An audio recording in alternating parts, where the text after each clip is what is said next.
जय श्री कृष्ण। आप सभी को पुरुषोत्तम मास के 11वें दिन की ढेरों शुभकामनाएं। प्रिय भक्तों, आज अधिक मास पुरुषोत्तम मास का 11वें दिन है। आप सुन रहे हैं पुरुषोत्तम मास महात्म्य। आज हम सुनेंगे अधिक मास अध्याय 11 की पवित्र कथा। इससे पहले आपने हमारे चैनल पर अधिक मास के पिछले अध्याय की पवित्र कथा सुनी थी। कथा आरंभ होती है वैकुंठ धाम से, जहां क्षीर सागर के मध्य शेषनाग की दिव्य शैया पर भगवान श्री हरि विष्णु विराजमान थे। माता लक्ष्मी उनके चरण दबा रही थी। चारों ओर दिव्य प्रकाश फैला हुआ था। गंधर्व कीर्तन कर रहे थे। 6 गण भगवान की स्तुति में लीन थे। उसी समय वैकुंठ के द्वार पर अत्यंत विचित्र स्वर सुनाई दिया। वो स्वर किसी पीड़ित के विलाप जैसा था। ऐसा लग रहा था मानो कोई अपने जीवन का सारा दुख लेकर भगवान के द्वार पर आ पहुंचा हो। द्वारपाल जय और विजय ने बाहर जाकर देखा तो वे आश्चर्य में पड़ गए। उनके सामने एक अत्यंत कृष्ण मलिन दुखी अश्रुपूर्ण स्वरूप खड़ा था।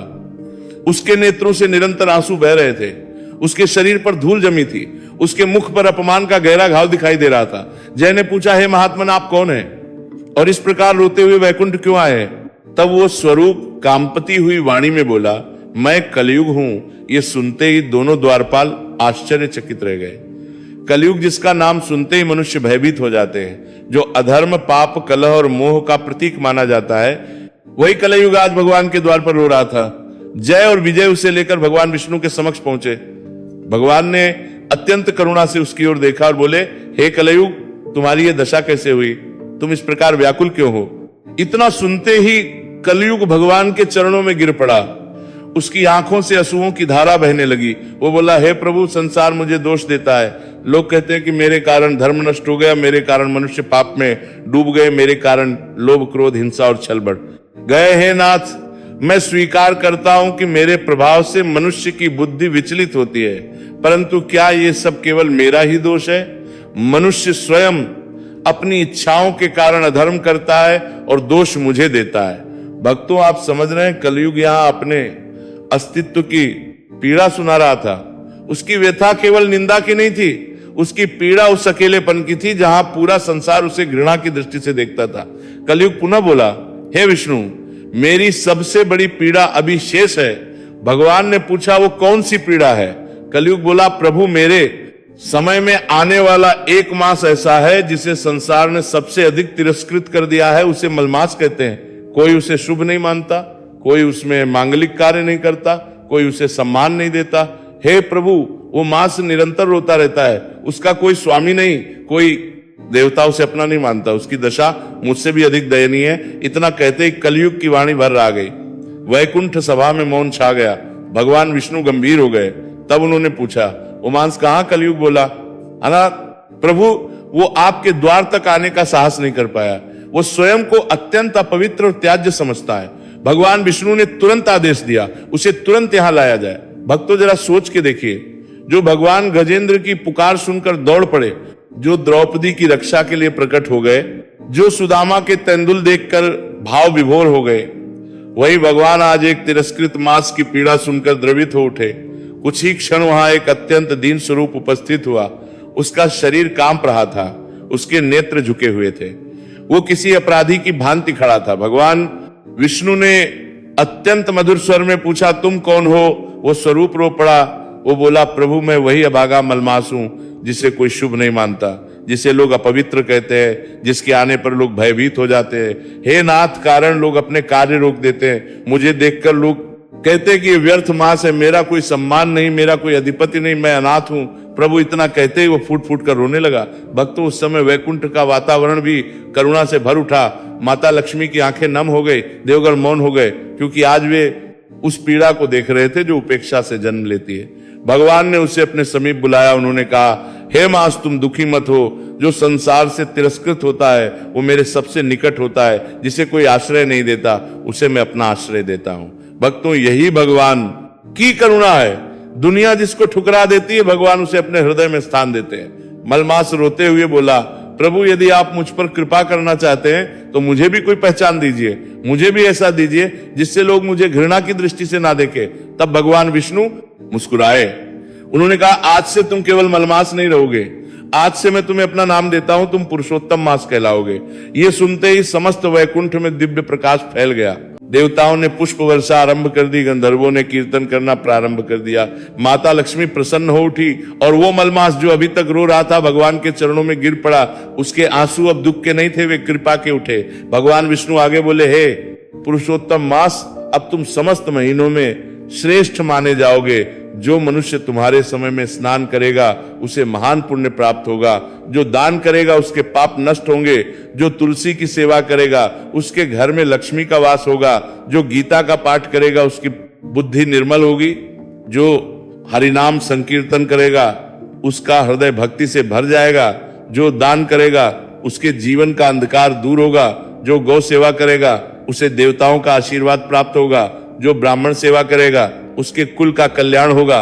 और जो पितरों का तर्पण करेगा उसके पितृ संतुष्ट होंगे। भक्तों, आप समझ रहे हैं, इसीलिए पुरुषोत्तम मांस को साधना, भक्ति और आत्मशुद्धि का मांस कहा गया है। ये केवल तिथि का परिवर्तन नहीं है, ये भगवान की करुणा का जीवंत प्रमाण है। जो संसार में सबसे अधिक तिरस्कृत था, भगवान ने उसी को सबसे ऊंचा बना दिया।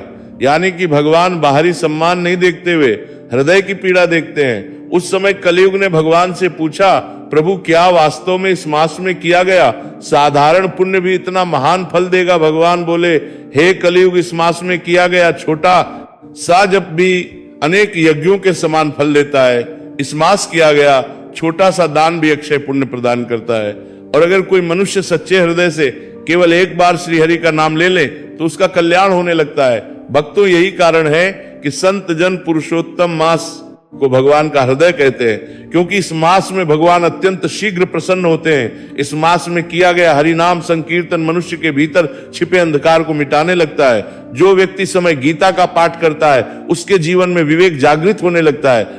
जो तुलसी के समीप दीप जलाता है उसके घर में सकारात्मक ऊर्जा फैलने लगती है। जो प्रातः काल नदी में स्नान करके भगवान का स्मरण करता है उसका मन धीरे धीरे निर्मल होने लगता है। और जो व्यक्ति इस मास में भूखे को अन्न देता है उसके जीवन के अनेक संकट शांत होने लगते हैं। भक्तों, जरा सोच के देखिए, जिसको लोग अशुभ समझते थे उसी मास को भगवान ने मोक्षदायक बना दिया।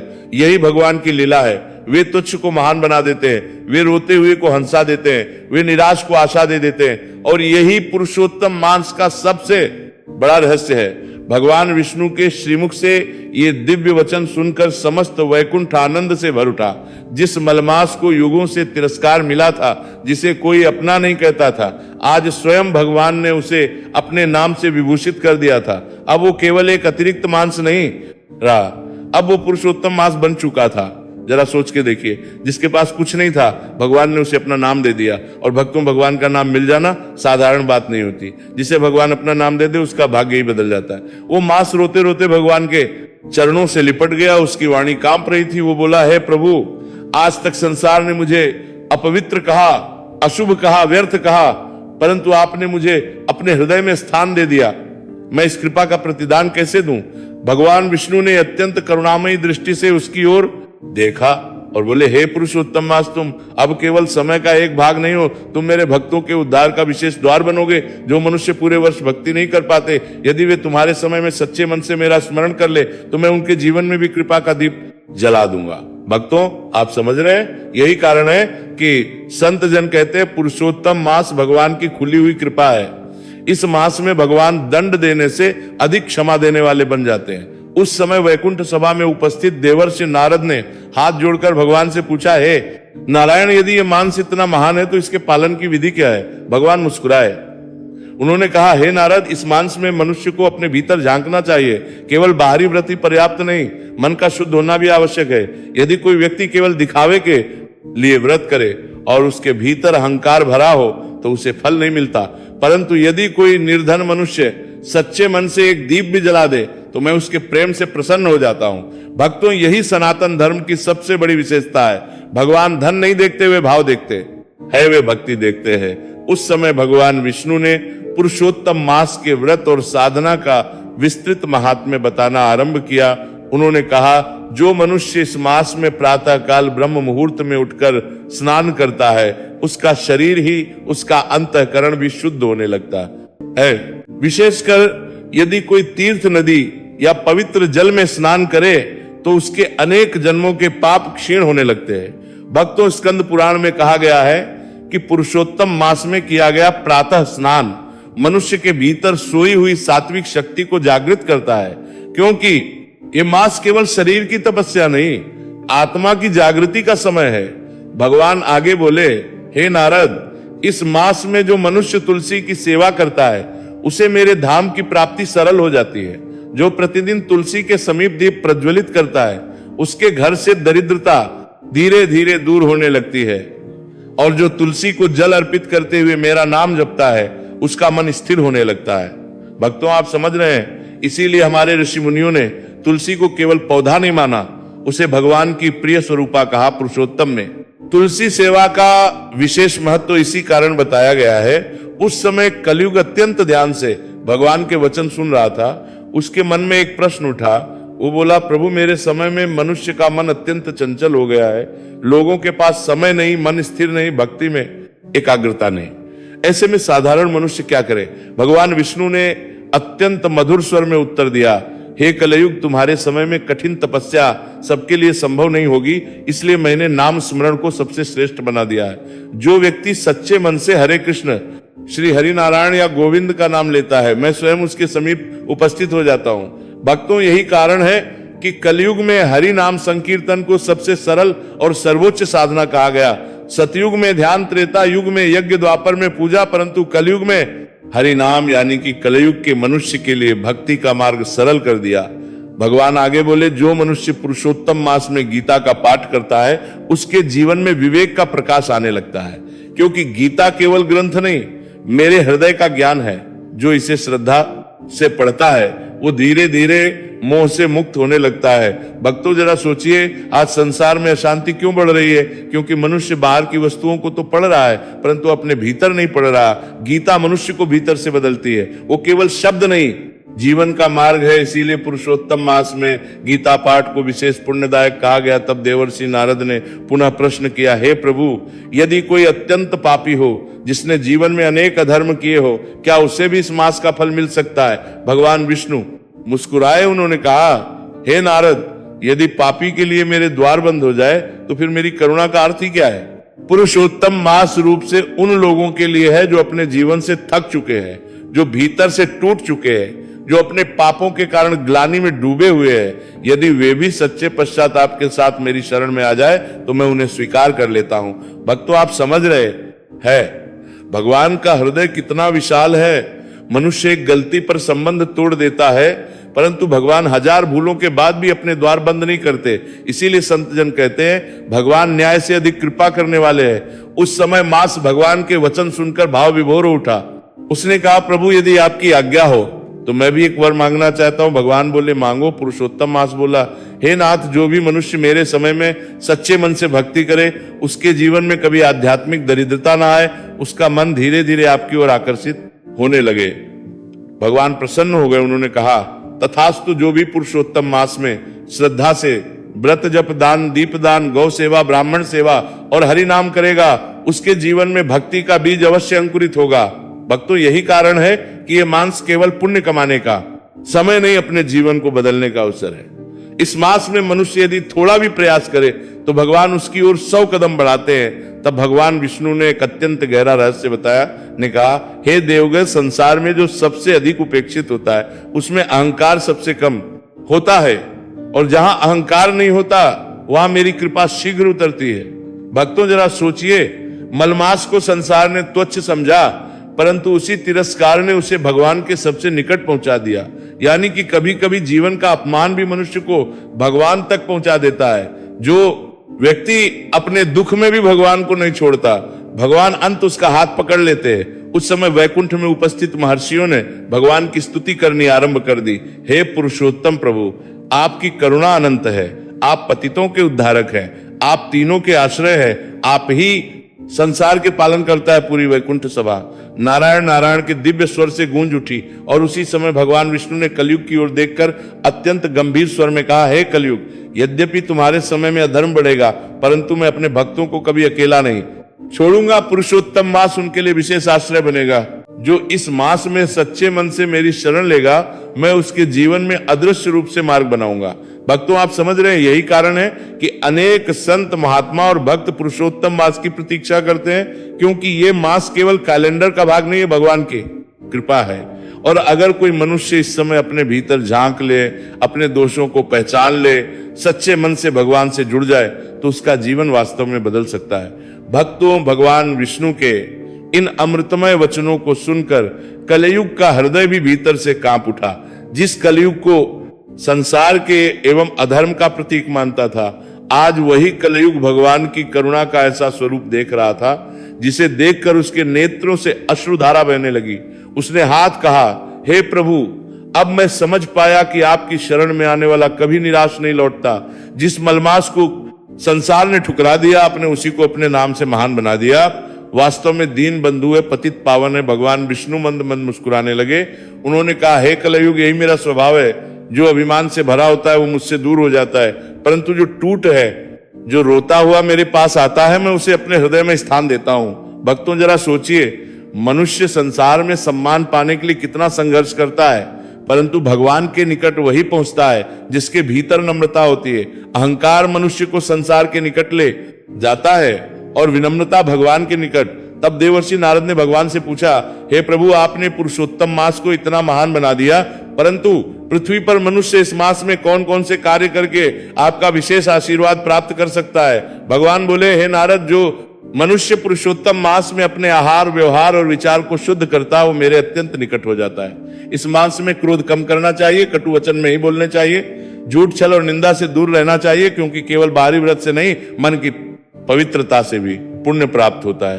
भक्तों, आप समझ रहे हैं, आज मनुष्य मंदिर तो जाता है, परंतु मन के भीतर द्वेष भी रखता है। वो दीप भी जला है और किसी का अपमान भी करता है। ऐसी भक्ति अधूरी रह जाती है। पुरुषोत्तम मास हमें केवल पूजा नहीं सिखाता, वो जीवन को पवित्र करना सिखाता है। भगवान आगे बोले, जो मनुष्य इस मास में भूखे को अन्न देता है, प्यासे को जल देता है, रोगी की सेवा करता है, वो मुझे अत्यंत प्रिय होता है, क्योंकि सेवा ही सच्ची साधना है। यदि कोई व्यक्ति दिन भर जप करे परंतु उसके दया ना हो, तो उसका जप अधूरा रह जाता है। भक्तों, यही कारण है कि हमारे शास्त्रों में दान और सेवा को भक्ति का अंग कहा गया है। विशेषकर पुरुषोत्तम मास में अन्न दान का अत्यंत महत्व बताया गया है, क्योंकि अन्न केवल शरीर को नहीं, जीवन को चलाता है। जो भूखे को भोजन कराता है, भगवान उसके घर में कभी अन्न की कमी नहीं होने देते। तब कलयुग ने पुनः प्रश्न किया, प्रभु, मेरे समय में मनुष्य लोभ में इतना फंस जाएगा कि उसे धर्म के लिए समय ही नहीं मिलेगा, वो धन के पीछे भागेगा, मोह में डूब जाएगा, तब वो आपकी भक्ति कैसे करेगा पाएगा? भगवान विष्णु ने गंभीर स्वर में उत्तर दिया, हे कलयुग, यही तुम्हारे समय की सबसे बड़ी परीक्षा होगी। मनुष्य बाहर की संपत्ति तो बहुत एकत्र करेगा, परंतु भीतर से खाली होता जाएगा। इसलिए पुरुषोत्तम मास उसे रुककर स्वयं को देखने का अवसर देगा। यदि वो इस समय अगर देर भी मेरे नाम का स्मरण कर ले, तो उसके भीतर की अशांति धीरे धीरे शांत होने लगेगी। भक्तों, जरा सोचिए, आज मनुष्य के पास सुख के साधन बढ़ गए, परंतु शांति कम हो गई। घर बड़े हो गए, परंतु मन छोटे हो गए। बातचीत बढ़ गई, परंतु आत्मीयता घट गई। यही कलयुग की सबसे बड़ी पीड़ा है, और पुरुषोत्तम मास उसी पीड़ा का उपचार है। ये मनुष्य को भगवान से पुनः जोड़ता है, उसे याद दिलाता है कि जीवन केवल कमाने और भोगने के लिए नहीं मिला, जीवन ईश्वर को पाने की यात्रा है। तब भगवान विष्णु ने एक पौराणिक प्रसंग सुनाया। उन्होंने कहा, हे देवगण, प्राचीन समय में एक अत्यंत निर्धन ब्राह्मण था। वो सदैव दुखी रहता था। उसके घर में अन्न नहीं था, वस्त्र फटे हुए थे, लोग उसका उपहास करते थे, परंतु उसे एक महात्मा से पुरुषोत्तम मास का महत्व सुनने को मिला। उसने निश्चय किया कि चाहे जैसे भी हो, वो इस मास में मेरी भक्ति करेगा। भक्तों, आप समझ रहे हैं, भगवान यहां हमें गहरा संदेश दे रहे हैं। भक्ति सुविधा से नहीं, श्रद्धा से होती है। वो ब्राह्मण प्रतिदिन प्रातः उठकर नदी में स्नान करता, तुलसी को जल अर्पित करता, एक समय भोजन करता और दिन भर श्री हरि का जप करता। दान करने के लिए धन नहीं था तो वो प्रेम से गाय को घास खिला देता। ब्राह्मणों को भोजन कराने की शक्ति नहीं थी तो वो विनम्रता से उनके चरण स्पर्श कर लेता। दीपक के लिए घी नहीं था तो वो तेल का छोटा दीप जला देता। भक्तों, जरा सोचिए, भगवान को वस्तु नहीं चाहिए, भगवान को भाव चाहिए। उसी पुरुषोत्तम मास के अंतिम दिन भगवान विष्णु उस ब्राह्मण के स्वप्न में प्रकट हुए। उन्होंने कहा, हे भक्त, मैं तुम्हारी श्रद्धा से अत्यंत प्रसन्न हूं। तुमने अभाव में भी मेरा स्मरण नहीं छोड़ा, इसलिए मैं तुम्हारे जीवन का अंधकार दूर करूंगा। कहा जाता, है कि धीरे धीरे उस ब्राह्मण के जीवन के दुख समाप्त होने लगे, उसके घर में अन्न आने लगा, सम्मान मिलने लगा। परंतु सबसे बड़ी बात यह हुई कि उसका मन भगवान की भक्ति में स्थिर हो गया। भक्तों, यही पुरुषोत्तम मास का वास्तविक फल है। केवल धन प्राप्त होना ही कृपा नहीं, भगवान में लग जाना सबसे बड़ी कृपा है। तब देवर्षि नारद ने पूछा, हे प्रभु, यदि कोई व्यक्ति नियम पूर्वक व्रत न कर पाए तो क्या वो आपके कृपा पात्र नहीं बन सकता? भगवान बोले, हे नारद, मैं नियम से अधिक भावना को देखता हूं।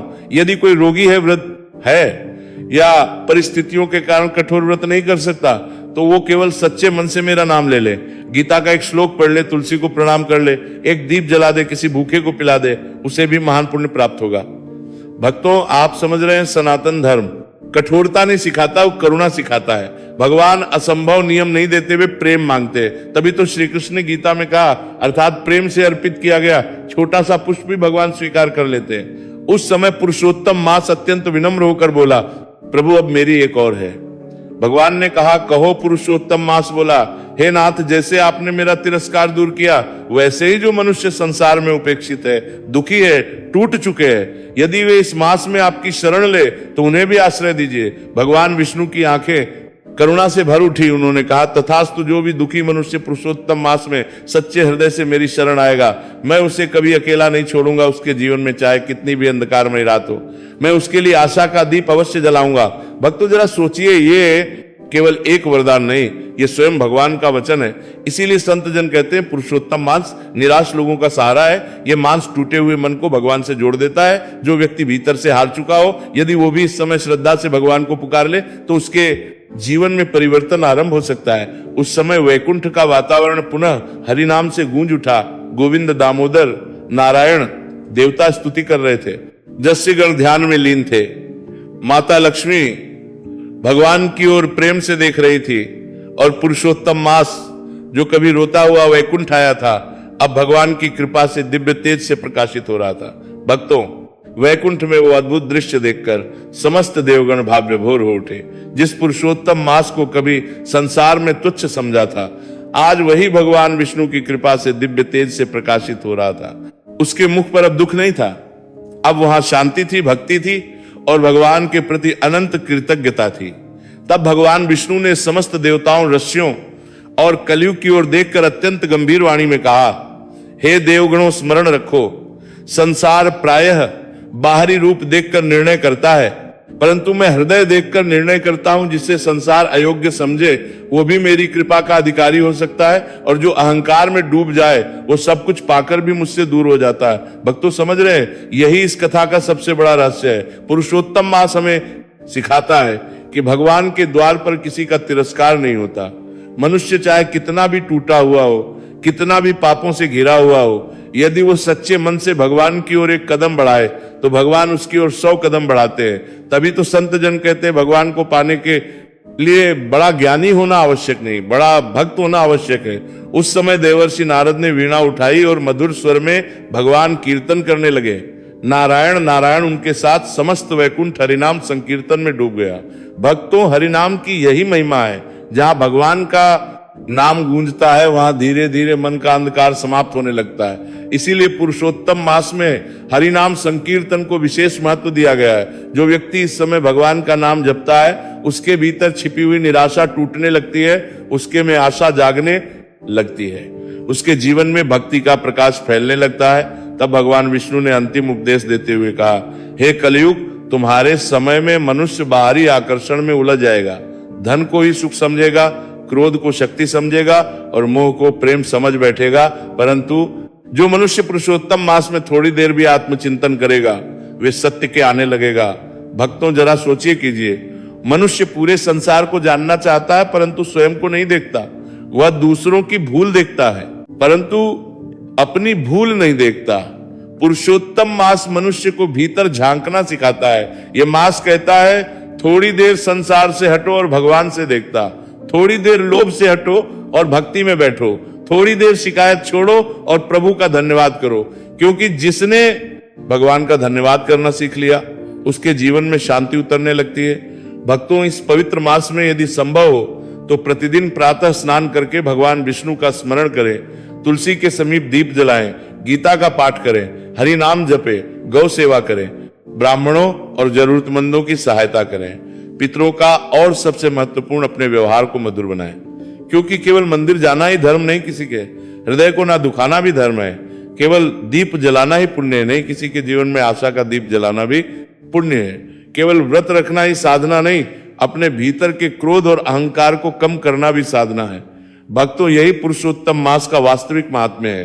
ये मास केवल तिथि नहीं, भगवान की करुणा का उत्सव है। ये मास हमें याद दिलाता है कि भगवान आज भी अपने भक्तों की पुकार सुनते हैं, आज भी वे टूटे हुए हृदय को संभालते हैं, आज भी वे रोते हुए मनुष्य को आश्रय देते हैं। और अगर कोई मनुष्य सच्चे मन से कह दे कि हे प्रभु मैं आपकी शरण में हूं, तो भगवान उसे कभी अकेला नहीं छोड़ते। कहा जाता है कि उस दिन के बाद से समस्त देवताओं ने पुरुषोत्तम मास का आदर करना आरंभ कर दिया।